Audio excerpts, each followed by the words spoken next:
গল্প বলি এসো। আজ মানিক বন্দ্যোপাধ্যায়ের পদ্মা নদীর মাঝি উপন্যাসের ১১তম পর্ব শোনাবো। আমার গল্প পাঠ তোমাদের ভালো লেগে থাকলে একটা লাইক দিও, শেয়ারও করতে পারো। যারা এখনো আমার চ্যানেলটি সাবস্ক্রাইব করনি তারা সাবস্ক্রাইব করে নাও আর বেল আইকনটিতে প্রেস করে দাও। তাহলে নতুন ভিডিও আপলোড করলেই তোমাদের কাছে পৌঁছে যাবে নোটিফিকেশন। এখন শুনতে থাকো ১১তম পর্বের পাঠ। তাহলে শুরু করি। গ্রাম ছাড়িবার ৩ সপ্তাহ পরে কুবের ও গণেশ গ্রামে ফিরিয়া আসিল। চাঁদপুরে তাহাদের নামাইয়া দিয়া হোসেন নৌকা লইয়া কোথায় চলিয়া গিয়াছে। হোসেনের মুসলমান মাঝিরা চাঁদপুরে অপেক্ষা করিতেছিল। গোপীকে নিয়া ইতিমধ্যে অনেক কাণ্ড হইয়া গিয়াছে। কুবের যেদিন চলিয়া গেল সেই দিনই গোপীর পা ভয়ানক ফুলিয়া ওঠে। বাড়িতে পুরুষ কেহ নাই। কি করিবে ভাবিয়া না পাইয়া মালা কাঁদিয়া অস্থির হইয়াছিল। তারপর রাসু আসিয়া সব ব্যবস্থা করিয়াছে। কত যে করিয়াছে রাসু গোপীর জন্য শত মুখেও মালা তাহা বলিয়া শেষ করিতে পারিবে না। সেই দিনই গোপীকে রাসু আমিন বাড়ির হাসপাতালে নিয়া গিয়াছিল। রাত্রেই গোপীর হাঁটুতে আবার অস্ত্র করা হয়। সে এখনো হাসপাতালে আছে। প্রায়ই রাসু তাহাকে দেখিতে যায়। ডাক্তার আশ্বাস দিয়াছে হাড় ভাঙিয়া মাংসপেশির জট ছাড়াইয়া গোপীর হাঁটু এবার ঠিক করিয়া দেওয়া হইয়াছে। একটু খোঁড়াইলেও সে হাঁটিতে পারিবে। কুবের ফিরিয়াছে খবর পাইয়া রাসু আসে। কুবের দুটো একটা কৃতজ্ঞতার কথা বলিতেই সে একেবারে গলিয়া যায়। মাথাটা একবার চুলকাইয়া রাসু কয়েকটা ঢোক গেলে। তারপর হঠাৎ বলিয়া বসে, গোপীরে দিবা মাঝি আমারে। কুবের গম্ভীর হইয়া যায়। বলে যে, ব্যস্ততা কিসের? গোপী তো পড়িয়া আছে হাসপাতালে, আগে সে ফিরিয়া আসুক। রাসু তবু পীড়াপিড়ি করিতে থাকে। গোপীর পা ভালো হইয়া যাইবে শুনিয়া অবধি সে ব্যগ্র হইয়া উঠিয়াছে। এই সময় কুবেরের কাছে কথা আদায় করিয়া না রাখিলে পরে হয়তো সে মত বদলাইয়া ফেলিবে।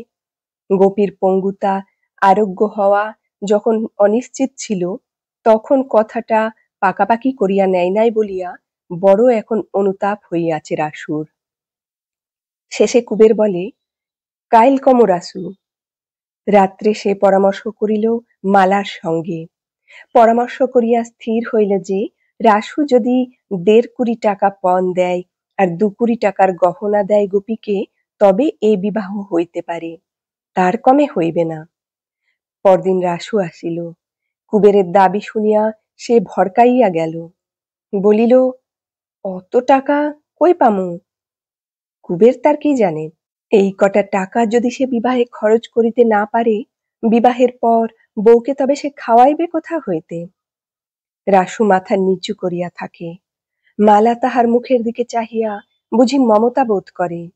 কুবেরকে ইশারায় কাছে ডাকিয়া ফিসফিস করিয়া টাকার পরিমাণটা কিছু কমাইতে বলিয়া দেয়। কিন্তু মেয়ে মানুষের পরামর্শে ভুলিবার পাত্র কুবের নয়। গম্ভীর অবিচলিত মুখে সে বসিয়া থাকে বেড়ায় ঠেস দিয়া, চক্ষু মুদিয়া, যেন ঘুমাইয়া পড়ে। অনেকক্ষণ পরে রাসু বলে, আচ্ছা দিমু, বলিয়া সে উঠিয়া যাইতে চায়। কিন্তু এবার কুবের তাহাকে খাতির করিয়া বসায়। আগ্রহ সহকারে গল্প জুড়িয়া দেয় ময়নাদ্বীপের। রাসুর না জাগে উৎসাহ, না আসে মুখরতা। কি হইল রাসুর? এতদিনের স্বপ্ন তাহার সফল হইবে জানিয়া আহ্লাদ হইল না কেন? তামাক সাজিয়া খানিকক্ষণ টানিয়া হুঁকাটি নামাইয়া রাখিয়া কুবের আড়ালে যায়। কদিন আগেও তাহারা হুঁকা কাড়াকাড়ি করিয়া তামাক টানিয়াছে। কিন্তু এখন কিনা রাসু তাহার ভাবি জামাতা, ওর হাতে এখন আর হুঁকা দেওয়া যায় না। ওর তামাক খাওয়ার সময় সামনে থাকা যায় না। দিন ৩ পরে কুবের আমিন বাড়ি গিয়া গোপীকে দেখিয়া আসিল। হাসপাতালের খাবার খাইয়া বিছানায় শুইয়াই গোপী দিব্যি মোটাসোটা হইয়াছে। পরিষ্কার পরিচ্ছন্ন থাকার জন্য রঙের যেন তাহার খোলতাই হইয়াছে বেশ। দিন ৭ পরে সে ছুটি পাইবে। রীতিমতো শীত পড়িয়াছে এখন। জেলেপাড়ার ছেলে বুড়ার শরীর রুক্ষ হইয়া খড়ি উঠিতে আরম্ভ করিয়াছে।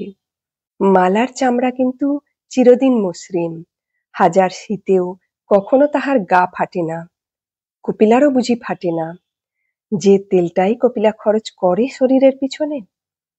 মাঠে পালং শাকের পাতাগুলিতে যে সরস লাবণ্য ফুটিয়া আছে, কপিলার দেহে হয়তো তার অভাব নাই। মালার বোন তো সে, মালার চেয়ে সে হাজার গুণে শৌখিন। কাজকর্ম নাই, বাড়ি বাড়ি ঘুরিয়া কুবের সময় কাটায়।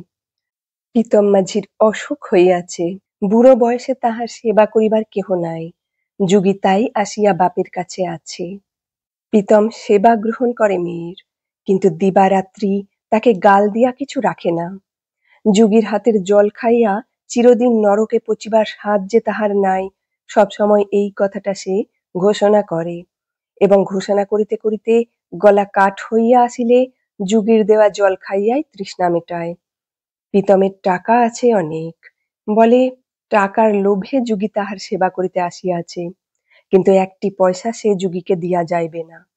যা কিছু তাহার আছে সব সে কালই বাবুদের জিম্মা করিয়া দিবে, তার পলাতক ছেলেটা ফিরিয়া আসিলে সব সে পাইবে।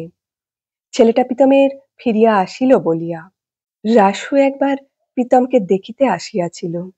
প্রীতম তাহাকে দূর দূর করিয়া খেদাইয়া দিয়াছে। রাতারাতি খুন করিয়া ময়নাদ্বীপ ফেরত ডাকাতটা যে তার সর্বস্ব লুটিয়া লইবে, অত বোকা প্রীতম নয়। রাসু কাছে আসিলে সে তার ঠ্যাং খোঁড়া করিয়া দিবে। শীর্ণ হাত দুটি উঁচু করিতেও প্রীতমের কষ্ট হয়। রাসুর ঠ্যাং সে কেমন করিয়া খোঁড়া করিবে সেই জানে। কুবেরের কাছে রাসু মনোবেদনা জানায়। একমাত্র ভাগ্নে সে প্রীতমের, তাকে প্রীতম ত্যায্য করিয়া দিল। কত দুঃখ কষ্ট পাইয়া সে ফিরিয়া আসিল ময়নাদ্বীপ হইতে, দুদিন বাড়িতে ঠাঁই দিল না, অম্লান বদনে খেদাইয়া দিল রাস্তায়। মরিবার সময় এখন কাছে থাকিয়া একটু সেবা করার জন্য সে ব্যাকুল হইয়াছে, তাতেও বুড়া তাহাকে সন্দেহ করিবে, বাড়িতে ঢুকিতে দিবে না। তাছাড়া নিজের ভাগ্নে সে প্রীতমের, বুড়ার টাকা পয়সা বাড়ি ঘরের একটা অংশ কি তার পাওয়া উচিত নয়? কাকে ওসব দিয়া যাইবে বুড়া? কুবের বলে, পোলার লাইগা থুইয়া যাইব কয়। রাসু বলে, পোলা বয়সে আসে নাকি আর সেই গাঙে ডুইবা গেছে গা কবে। আলস্যে সময় কাটায় কুবের। গ্রামের জোয়ান মানুষগুলি জীবিকা অর্জনের জন্য বাহির হইয়া যায়। গ্রামে থাকে শুধু বুড়া, শিশু ও নারীর দল। কুবের শুধু শুনিতে পায় পাকা মুখের আফসোস আর নরম গলার কলহ। দেখা হইলেই হিরু জেলে অনন্তবাবুর নাম করিয়া কুবেরকে পরিহাস করে। কোনোদিন কুবের রাগে, কোনোদিন তাহার মন খারাপ হইয়া যায়। আজ কতকাল অনন্তবাবু গ্রামে নাই, কলিকাতার বাবু তিনি।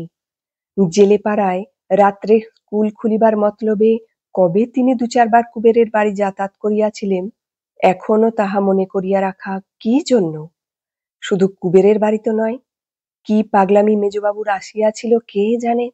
জেলে পাড়ার মানুষগুলির সঙ্গে অন্তরঙ্গ হওয়ার জন্য সময় নাই অসময় নাই আসিয়া হাজির হইতেন। বাড়ি বাড়ি ঘুরিয়া দেশের নাম করিয়া কি যেন সব বলিতেন দুর্বোধ্য কথা।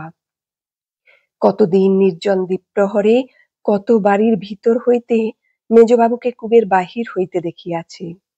তাহার পঙ্গু অসহায় স্ত্রীর নামের সঙ্গেই শুধু মেজবাবুর নামটা হিরু জড়ায় কেন? হিরুকে একদিন কুবের মারিবে, বেদম মারিবে।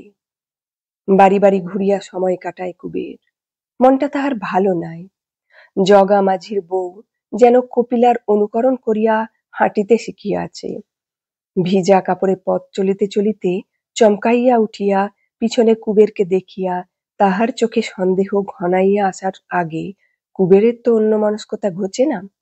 অপ্রতিভ হইতে হয় কুবেরকে। নকুলের বাড়ির সামনে কুল গাছটার তলে একদিন কপিলার পায়ে কাঁটা বিঁধিয়াছিল। মিছে কথা, কাঁটা বিঁধে নাই।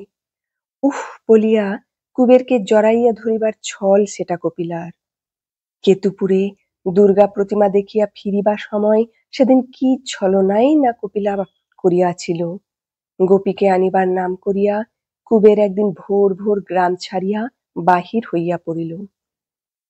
শ্যামাদাসের বাড়ি আকুরটাকুর গ্রামে, হাঁটা পথে 12-13 মাইল। ক্ষেতের আল দিয়া আঁকিয়া বাঁকিয়া চলিতে কতবার যে কুবের ভাবিল ফিরিয়া আসে। আকুরটাকুরে পৌঁছিয়া একটা পুকুরে মুখ হাত ধুইতে নামিয়া কতবার সে যে পুকুর ঘাট হইতেই সোজা আমিন বাড়ির দিকে হাঁটিতে আরম্ভ করা স্থির করিয়া ফেলিল, তার হিসাব নাই। তবু শেষ পর্যন্ত শ্যামাদাসের বাড়ির দরজাতেই পথ শেষ হইল তাহার। শ্যামাদাস মাঠে গিয়াছিল, কিন্তু শ্যামাদাসের মা, বোন ঘরবাড়ি জুড়িয়া আছে। কপিলা এখানে ঘোমটা টানা বউ। কুটুম্বকে শ্যামাদাসের মা খাতির করিয়া বসিতে দিল, কুশল ও এদিকে আসিবার প্রয়োজন জিজ্ঞাসা করিল। শ্যামাদাসের বাড়ি ঘর দেখিয়া কুবের মনে মনে পীড়িত হইয়া উঠিয়াছিল, ভালো রকম জবাব দিতে পারিল না। 4 ভিটায় 4খানা বড় বড় ঘর শ্যামাদাসের, চারিদিক ল্যাপা পোছা ঝকঝকে। ঘরের মধ্যে উকি দিলে কত জিনিস চোখে পড়ে, কাঠের সিন্দুক, বেতের ঝাঁপি, বাসন কোসন, কত কিছু।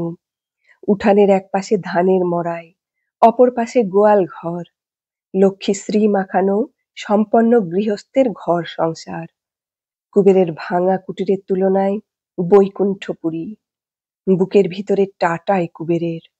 এই বৈকুণ্ঠের লক্ষ্মী গিয়া তাহার ভাঙা ঘরে সাকান্ন খাইয়া কটা দিন কাটাইয়া আসিয়াছিল বলিয়া আজও সে আকাশ কুসুম রচনা করে। ভাবে আজও লক্ষ্মীর মন পড়িয়া রহিয়াছে কেতুপুরে তাহার সেই নোংরা নিরটিতে। কি বোকায় কুবের ছিল। কপিলা জিজ্ঞাসা করে, খবর কি মাঝি? কি মনে কইরা আইলা? ভালানি আছে পোলাপানরা? দূরে শাড়ি পরিয়াছে কপিলা, চুলের তেলে কপাল তাহার ভিজিয়া গিয়াছে। দেহ যেন উথলিয়া উঠিয়াছে কপিলার, বর্ষার পদ্মার মতো। কি ভীষণ খুশি মনে হইতেছে কপিলাকে। নিজের মলিন কাপড় ও চাদরটির লজ্জায় কুবেরের ছুটিয়া পলাইতে ইচ্ছা হইতে থাকে।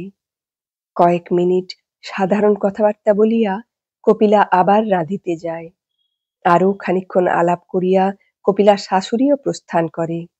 বাড়ির 2-1টি ছেলে মেয়ে শুধু ঘোরাফেরা করে কুবেরের কাছে, তারপর তারাও চলিয়া যায়।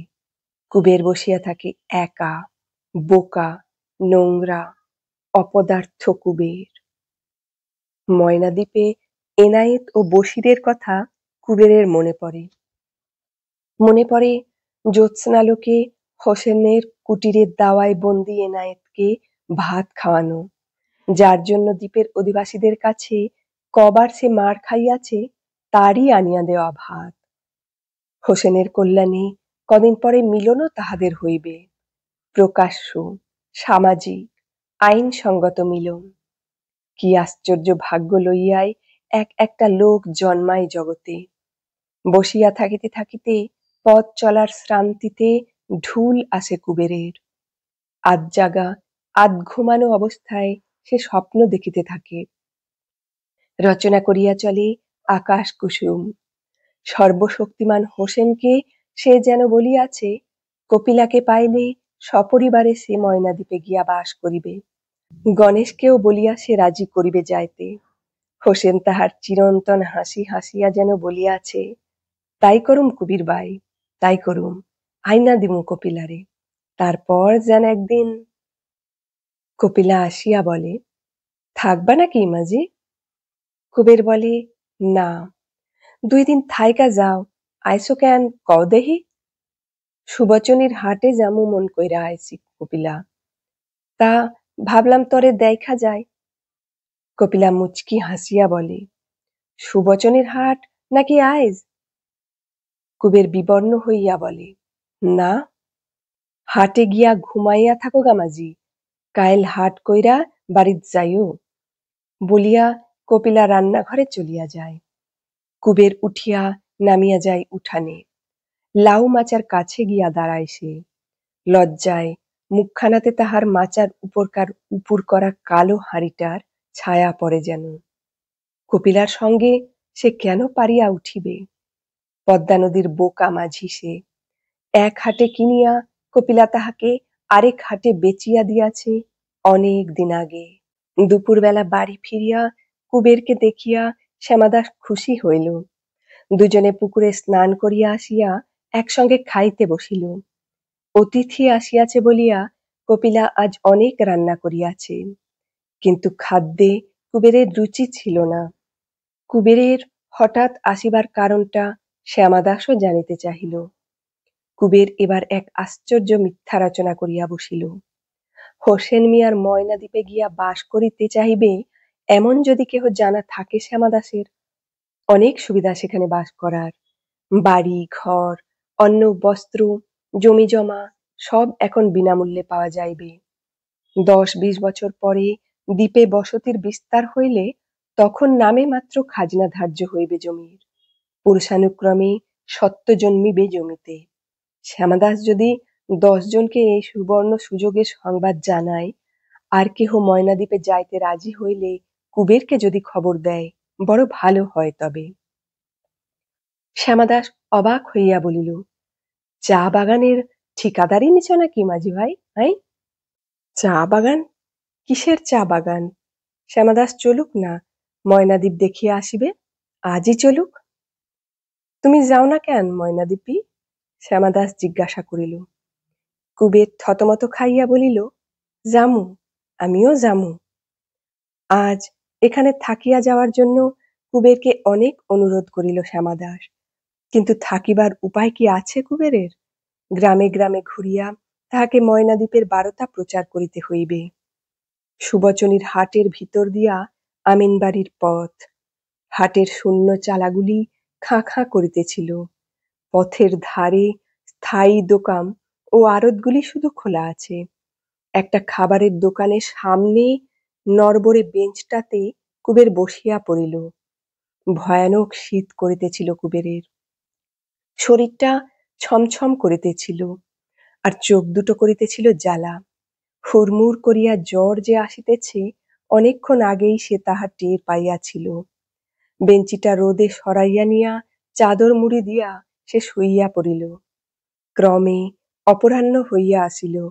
দোকানের ছায়া কুবেরকে অতিক্রম করিয়া হাটের চালাগুলির মাথায় উঠিয়া গেল। কুবের তেমনি ভাবে পড়িয়া রহিল বেঞ্চিটাতে। শেষে ময়রা তাহাকে ডাকাডাকি আরম্ভ করিয়া দিল। জ্বর আসিবার মুখে ভোজ খাইয়াছিল। অবস্থা বড় শোচনীয় হইয়া পড়িয়াছে কুবেরের।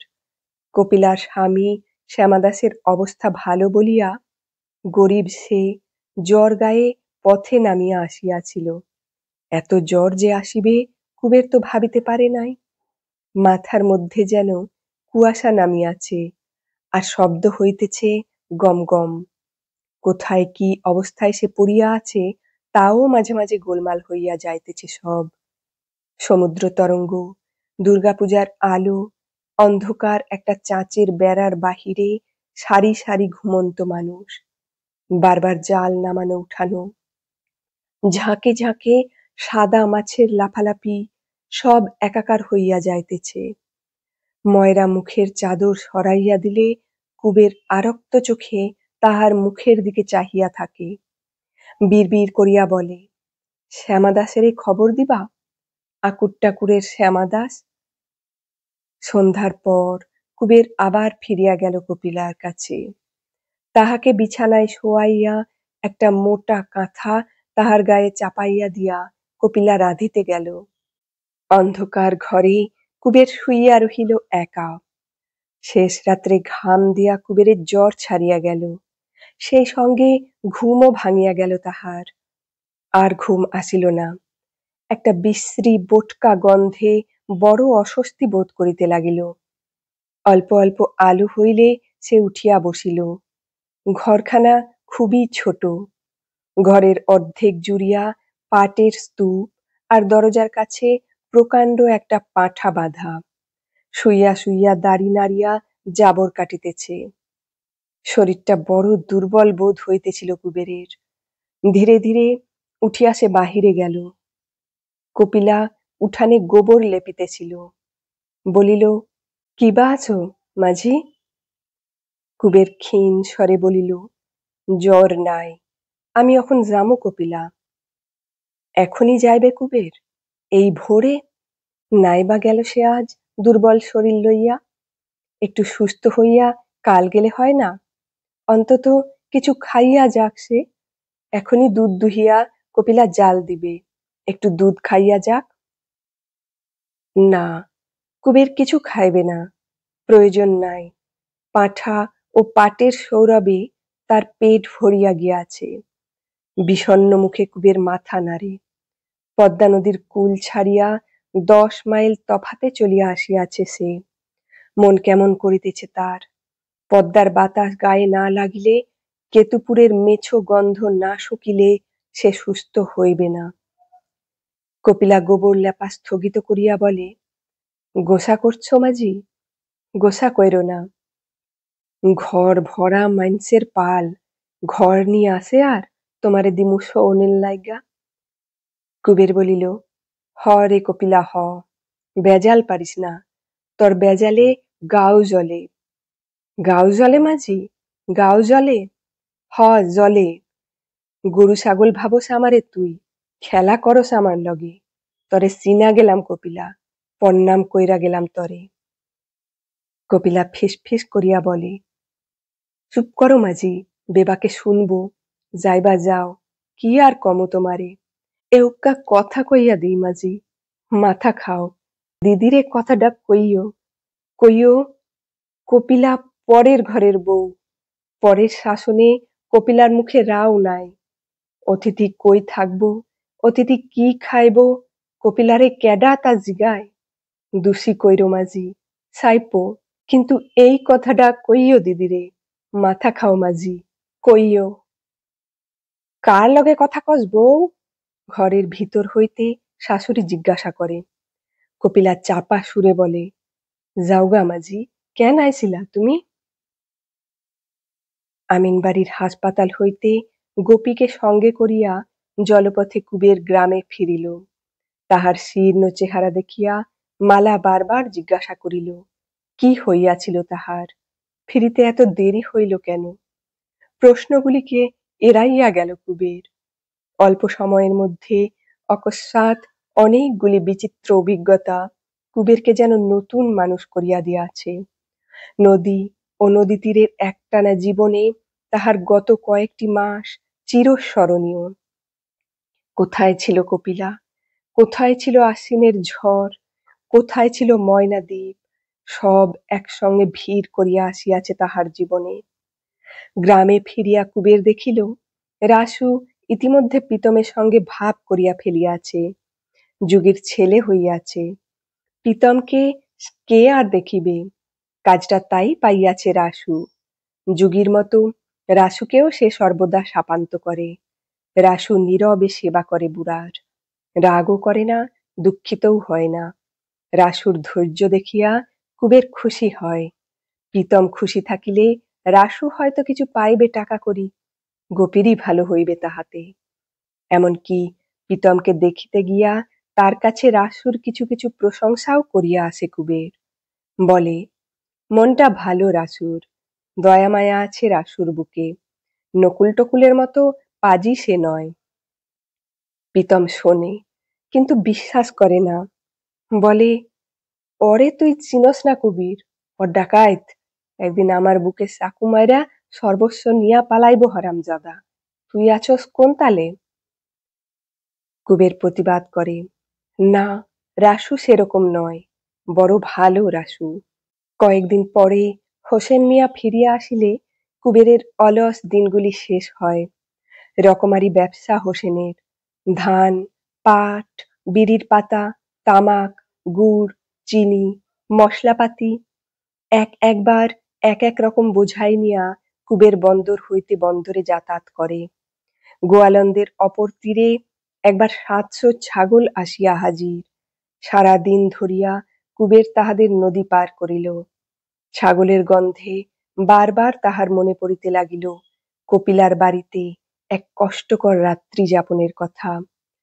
পরের বাড়িতে, পরের শাসনে নিরুপায় নির্বাক বউ কপিলা, যেখানে তাকে পাট জমানো, পাঁঠা বাঁধা ভাঙা ঘরখানায় শুইতে দিয়াছিল। এতক্ষণ শুনছিলে পদ্মা নদীর মাঝি উপন্যাসের ১১তম পর্ব। কেমন লাগলো পর্বটা কমেন্টে জানিও। ভালো লাগলে অবশ্যই লাইক দিও। আর যারা সাবস্ক্রাইব করেছো আমার চ্যানেলটিকে তাদের জানাই অসংখ্য ধন্যবাদ। যারা এখনো সাবস্ক্রাইব করনি তারা সাবস্ক্রাইব করে নাও। আর আমার সঙ্গে থাকো, শুনতে থাকো বিভিন্ন গল্প ও উপন্যাসের পাঠ। আজ আসি, এরপরে আবার হাজির হব নতুন একটি পর্ব নিয়ে। ভালো থেকো সবাই।